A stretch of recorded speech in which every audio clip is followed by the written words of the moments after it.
Hi everyone, I'm Chris. I'm a compulsive overeater. Really nice to be here. I think if I could just get a warning at 2 minutes to go, I'll wrap up. Thank you. Gosh, well, really, what a pleasure to be here. I've been very impressed by the organization and the uh, sophistication with which the Zoom meeting is run. And I think not only am I impressed, I feel very safe here, which is something very I've discovered in my OA journey is something really important to me to feel safe, to feel secure, to feel um, part of something. And so I feel that like that right now, which is great. So I I've been in and out of OA since about 2011. Um, but I've recently found a recovery, a sustained recovery from compulsive overeating for about 10 months, with the help of of the fellowship and a sponsor. Uh, I up till this time round, I'd never asked for help in OA, and I think I just used it as a kind of pit stop to repair myself for the next kind of cycle of addiction, I suppose. But I think I've known I've had problems with food and body obsession and things of that nature for since I can remember, really. But I'd like to really just focus on uh, kind of what's happened to me in the last year or so. So if I take you back to December last year, I was, yeah, in a very, very bad way. I was my marriage.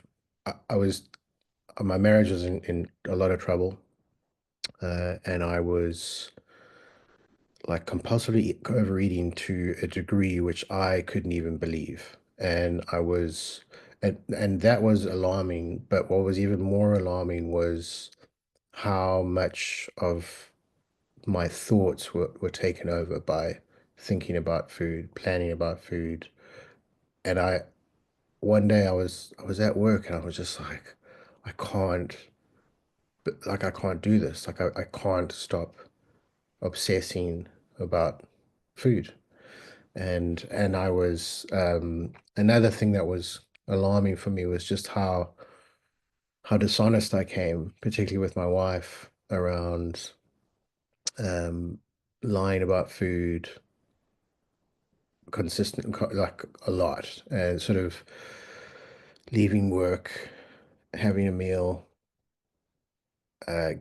grazing all the way home, getting home, lying, basically saying I hadn't had dinner to have another dinner, and then I would say, "Hey, do you want to?"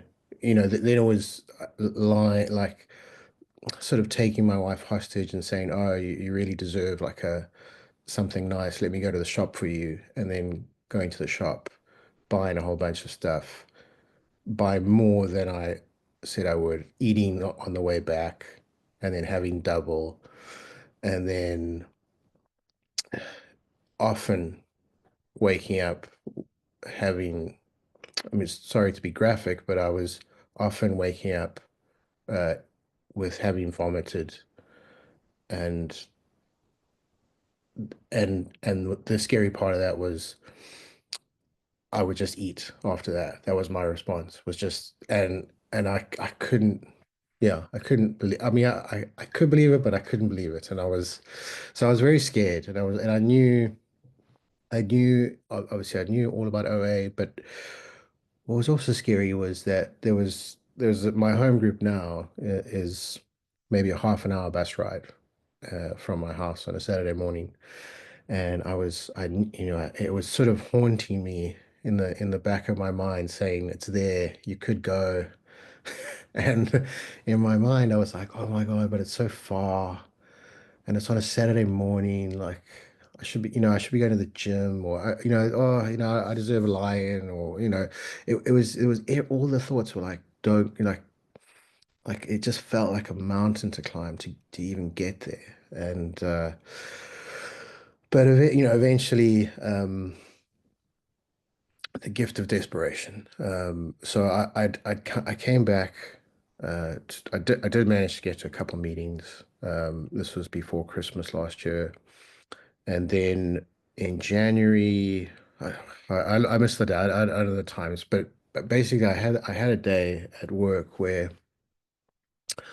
like I had a situation at work which was like an absolute disaster. I'd had I was working with two people that I was really really struggling with. I'd lost my temper a number of times. I My reputation was getting to a point of being quite soiled, and it was kind of getting to this like he said she said, and basically everyone's just tired of all of you, and um, maybe I was getting quite paranoid and thinking, I might actually lose my job, which wasn't outside the realms of possibility. But anyway, so I left work on this one day, and I don't remember ever feeling any worse than what I was feeling in that moment. And I'd said to myself in the morning, I should go to an OA meeting, and I left work, and it was just sort of that I could just go two ways. I could just go and binge, or I could go to the meeting. And I said, let me go to the meeting. But then I had this voice saying, but we've done this before, just gone to an OA meeting. And then this sort of inspirational, intuitive thought came and said, I just said to myself, I don't care who's at that meeting. Tonight, I'm asking someone to be my sponsor, and I don't care who it is. And so I went to this little meeting in London, and yeah, this guy who was taking the meeting seemed like a really nice guy, and I said, "You'll do," and I asked for help, and he said no, he couldn't because he was on step 9, and I but just the act of asking someone to help me made all the difference that night. And I didn't mind that he said no, and I just said, fine, I'm going to go to the next meeting tomorrow night, and I don't care who's there. I'm just going to ask someone to help me. And so I went to the next meeting the next night, and then he was there, and he said, actually, I can sponsor you. I spoke to my sponsor, and I can sponsor you. I said, great. And then I just got willing. I got willing, and and then suddenly my mindset kind of started to change. I said, you know what? That meeting on a Saturday morning, how about you make that the most important thing in your week, and everything can revolve around that. And and so that was key. And now, yeah, now I go every week. Another thing happened. I took on like a service position as a key holder there. I was just so desperate and so hungry for this. And then I don't know, just sort of some magical things started to happen around. I don't know. I had all these reservations about, I could not possibly recover if living with my wife, she had chocolate from time to time, or what like all these foods that she ate. I started thinking, well, it would be impossible if she didn't kind of comply with my needs and get on board, and then my sponsor just said, yeah, that stuff just exists in the world, and you're going to have to get over it. And And then I was thinking, he's right. Like I see this stuff all the time. Every time you go into a supermarket, you're gonna see the stuff. And I was like, and it was one of those just sort of like beautiful moments of clarity where I was like, yeah, yeah, you're right. And then so it was a few weeks in, and then my wife had to go away for work for like 2 weeks, and she left this item of food in the living room sitting there. And it didn't even bother me. Like it just stayed there for the whole 2 weeks. And I was so thankful. So like, wow, this is incredible.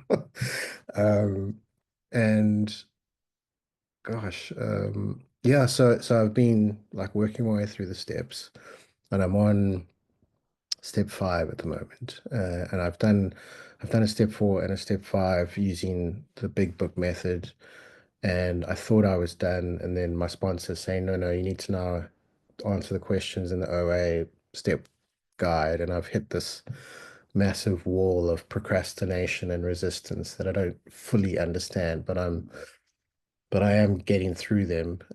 I think there's just this little bit of defiance, well, not defiance. I don't understand it, to be honest, because I've reaped so many benefits from going through this process that I'm kind of baffled by my, I don't know. Yeah, it's just procrastination, which I don't fully understand.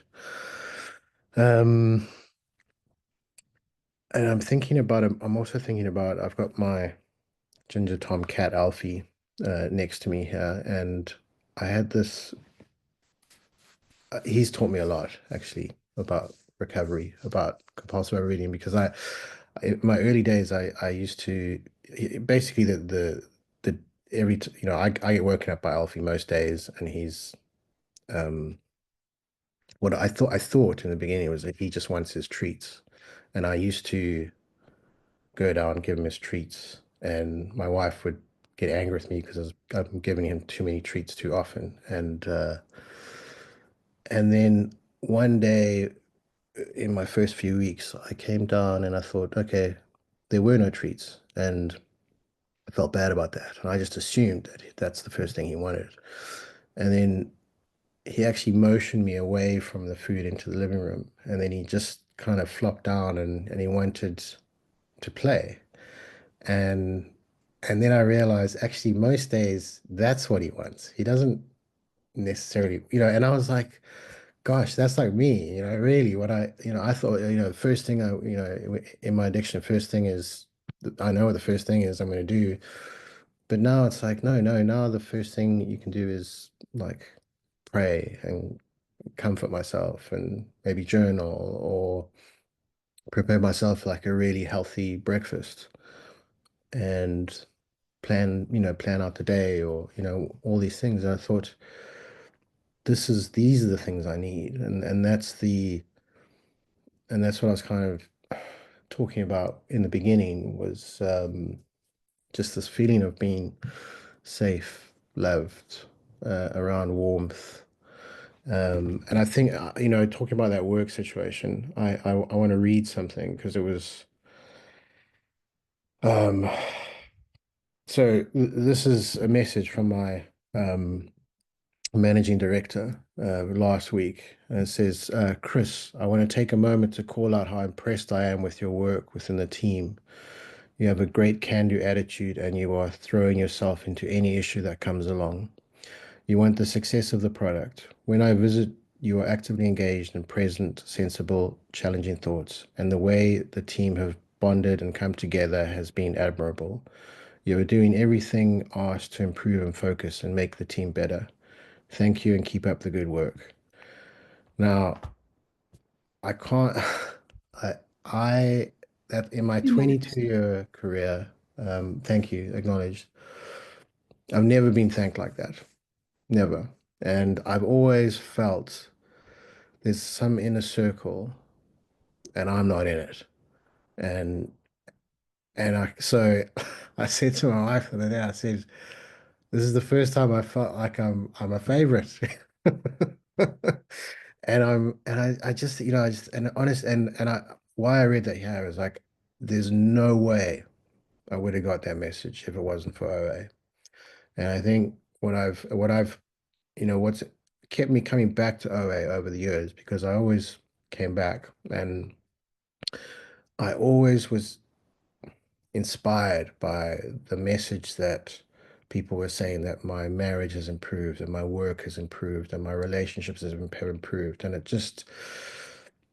it was just something like I almost didn't believe it. It was like, but then deep down, there was a part of me saying, this is the thing that's blocking you from experiencing life in a whole new way. And so it's just this, I've been so present at work and I've been so I don't know. It's just like it's amazing to me, and I I read that with thanks to this fellowship because it wouldn't have happened without you. And I think about my marriage. I actually the other thing was I came in here thinking, gosh, if I don't do this, I'm going to lose my marriage, which was 100% true. And then what's happened was then other stuff with my wife has come out this year around money, and then I thought, no, we're definitely done for now. It was some pretty dark times in this year.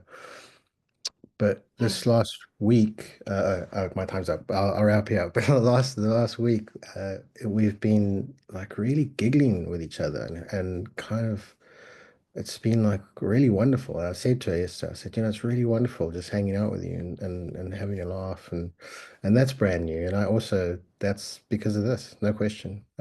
Yeah, so I'm a very grateful member and thank you for letting me share.